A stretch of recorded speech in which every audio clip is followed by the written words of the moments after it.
I designed this so that I could open my Contigo mugs one-handed. They're pretty difficult, and until I get my use of my arm back, I wanted to be self-sufficient.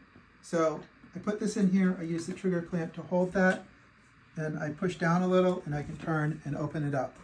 Now this also has the advantage that I can now use a brush to clean the inside of the cup if it gets messy, and then rinse it in the sink, and I can also securely put the lid back on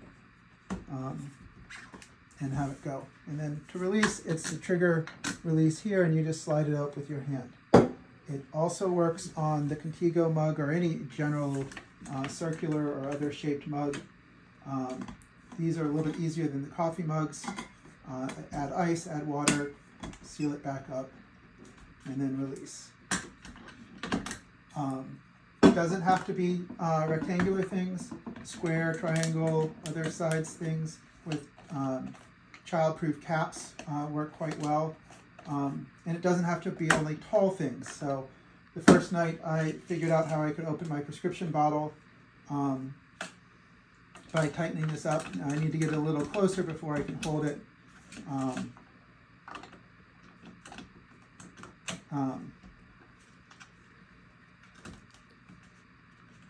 And so then I can get that there. This was one that I could not do without being able to hold it, and then I can get my pills out and then close it back up. Again, just release the trigger and slide it back.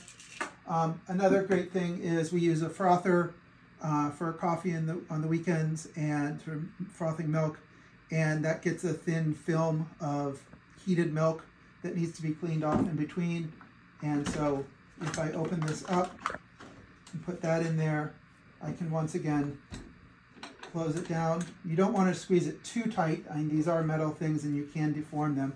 And then I can use the brush and go around inside and clear off the film, and then rinse it in the sink, and we're good to go. And put the frother back in. And then on to making the next cup of coffee. If you come over here, you can see it's just a 6-inch trigger clamp. This is how we tighten it down. Once you've got something in there, we'll put a coffee mug in there. It's small. Tighten it down. Gets nice and firm. Things aren't going to go. There's an anti-slip mat under here, and this keeps it from rotating while you're turning, and you press down. And then to release, you pull on the release, and you can slide with your hand, or if you need to, you can use your hip if it's too far out and your hand's not big enough. All right, thanks. Hopefully you enjoy, and hopefully it comes in handy for you.